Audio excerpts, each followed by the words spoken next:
semuanya kan ditambah padamu. Haleluya, haleluya.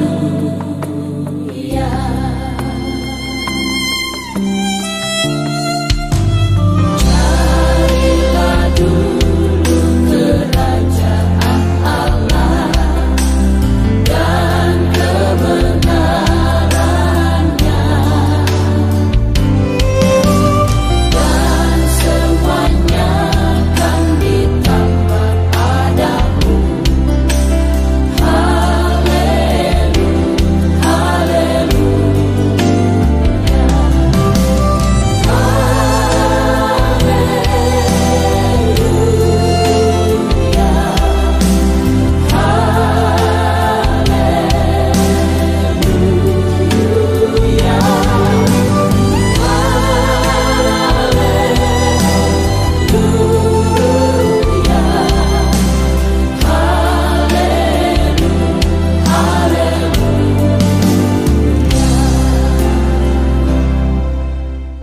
Kembali Bapak Ibu dan saudara-saudara, hari ini kita sudah memasuki bulan November tanggal 3. Sebentar lagi kita akan memasuki masa raya Advent, dan tanpa terasa mungkin kita akan segera ganti tahun. Mudah-mudahan pandemi juga segera berakhir dan hidup kita akan mengalami kemajuan demi kemajuan. Nah, oleh karena itu siapkanlah diri kita untuk menerima berkat-berkat hari ini dan hari esok. Kita akan mendasari dengan firman Tuhan, dan firman Tuhan dari Surat 1 Yohanes pasal 2 ayat 10 sampai dengan 17. Surat 1 Yohanes pasal 2 ayat 10 sampai dengan 17. Mari kita akan bersama-sama berdoa. Tuhan Yesus, kami mau bersyukur bahwa hari lepas hari kehidupan yang berat akhirnya boleh kami lewati. Meskipun duka cita tidak lepas dari diri kami, tetapi kekuatan Tuhan menopang, menghibur, memampukan kami melihat karya Tuhan yang ajaib selalu ada setiap waktu dalam kehidupan kami. Oleh karena itu siapkan kami untuk menerima berkat-berkat Tuhan yang sangat indah dan banyak melalui kekuatan firman Tuhan, supaya kami selalu bersyukur dan menerima berkat Tuhan di dalam kepuasan hati karena Engkau yang berkarya. Kiranya Roh Kudus-Mu tercurah. Berkatilah hamba-Mu. Inilah doa kami dalam nama Tuhan Yesus Kristus. Amin. Barang siapa mengasihi saudaranya, ia tetap berada di dalam terang, dan di dalam dia tidak ada penyesatan. Tetapi barang siapa membenci saudaranya, ia berada di dalam kegelapan dan hidup di dalam kegelapan. Ia tidak tahu kemana ia pergi, karena kegelapan itu telah membutakan matanya. Aku menulis kepada kamu, hai anak-anak, sebab dosamu telah diampuni oleh karena namanya. Aku menulis kepada kamu, hai bapa-bapa, karena kamu telah mengenal Dia yang ada dari mulanya. Aku menulis kepada kamu, hai orang-orang muda, karena kamu telah mengalahkan yang jahat. Aku menulis kepada kamu, hai anak-anak, karena kamu mengenal Bapa. Aku menulis kepada kamu, hai bapa-bapa, karena kamu mengenal Dia yang ada dari mulanya. Aku menulis kepada kamu, hai orang-orang muda, karena kamu kuat dan firman Allah diam di dalam kamu, dan kamu telah mengalahkan yang jahat. Janganlah kamu mengasihi dunia dan apa yang ada di dalamnya. Jikalau orang mengasihi dunia, maka kasih akan Bapa tidak ada di dalam orang itu. Sebab semua yang ada di dalam dunia, yaitu keinginan daging dan keinginan mata, serta keangkuhan hidup, bukanlah berasal dari Bapa, melainkan dari dunia. Dan dunia ini sedang lenyap dengan keinginannya. Tetapi orang yang melakukan kehendak Allah tetap hidup selama-lamanya. Bapak, Ibu, dan saudara-saudara, ada seorang bapak yang sedang berjalan-jalan dengan wajahnya yang lesu, ya. Walaupun dia pakaiannya bagus, tetapi tidak ada semangat. Wajahnya lesu, kusut, jalannya gontai, seolah-olah tidak ada tenaga. Lalu dia berjumpa dengan temannya. Dan temannya tanya, bos, kenapa kamu kayak gitu? Apa kamu kurang uang? Uang bukan berlimpah, kenapa kok wajahmu muram, jelek, dan tidak bersemangat? Lalu temannya itu menjawab begini, aku bingung menjalani kehidupan ini. Apa saja yang menghasilkan uang sudah aku kerjakan. Kamu tahu perusahaanku ada berapa? Kadang-kadang aku juga bingung menghitungnya karena begitu banyak. Hartaku begitu banyak. Tetapi kenapa keluargaku selalu bertengkar satu dengan yang lain? Aku dengan istriku selalu rame. Aku dengan anak-anakku juga rame. Anak yang satu dengan yang lain bertengkar.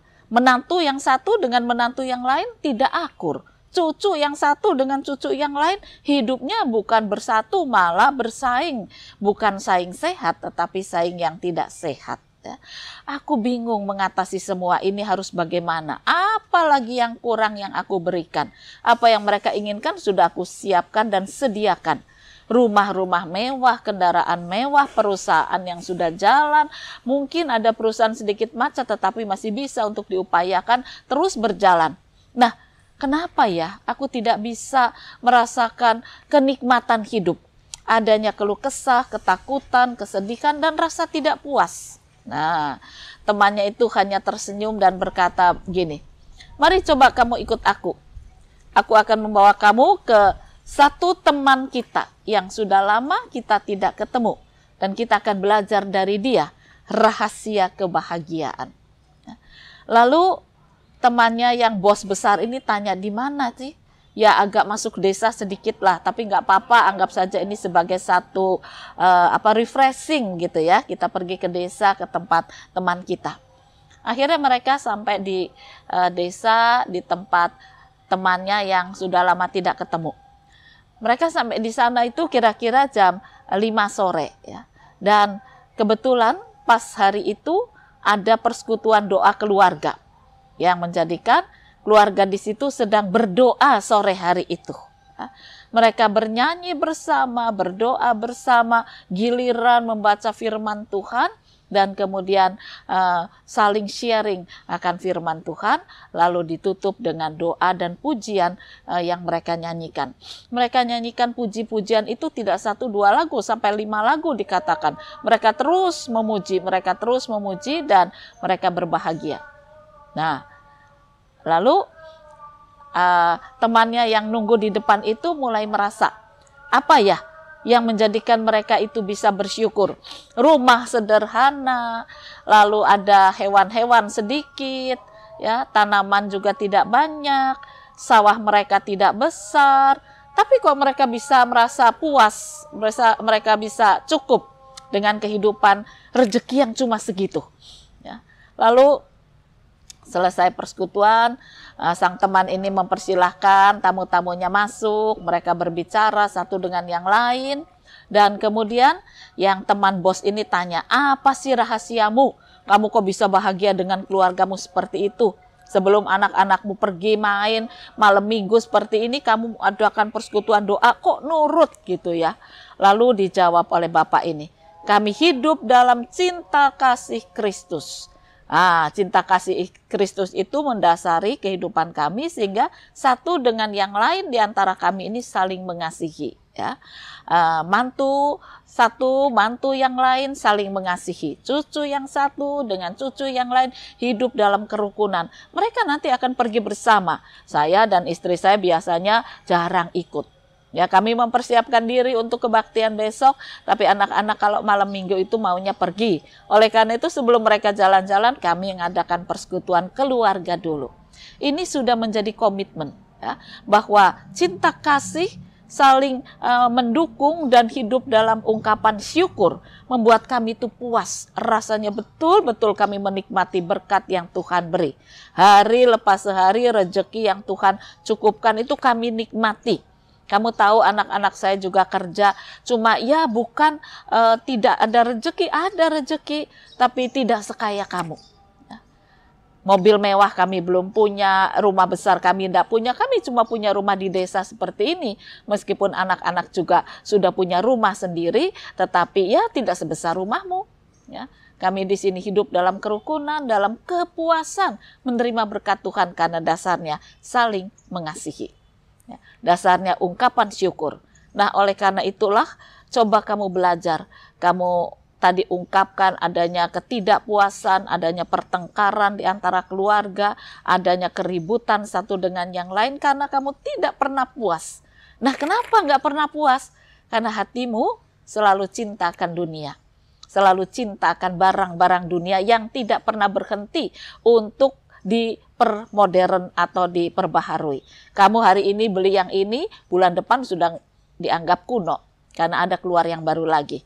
Apalagi kalau tahun depan. Coba sementara kami bersyukur dengan apa yang ada. Kami beli sesuai kebutuhan, bukan karena ikut alur, ikut modernisasi, ikut perbaharuan, tidak. Kami beli secukupnya, itu yang kami pakai, itu yang kami nikmati. Kecuali kalau sudah rusak ya kami beli lagi, ya, tetapi ya yang dibutuhkan dan kami bisa menikmati. Kamu tahu bahwa piring makanku ini ya ada gambarnya, ini kan sekarang keluar lagi. Dulu kan ada gambar ayam gitu ya. Nah, aku masih pakai yang kuno karena aku menikmati. Nah, sekarang keluar lagi malah mahal. Dulu aku beli murah. Wah, temannya kaget. Piringmu tuh kuno tapi sekarang modern. Ya itu, ya. Kalau aku bersyukur, maka yang dianggap tidak akan membuat aku jatuh cinta kepada dunia yang selalu berubah. Tapi kalau aku bersyukur dengan puas akan berkat Tuhan, maka berkat Tuhan itu membuat aku menikmati apa yang Tuhan kasih. Walaupun mungkin tidak banyak, tetapi itu membuat hati sukacita, membuat hati bergembira, membuat hati bisa menikmati dengan ungkapan syukur.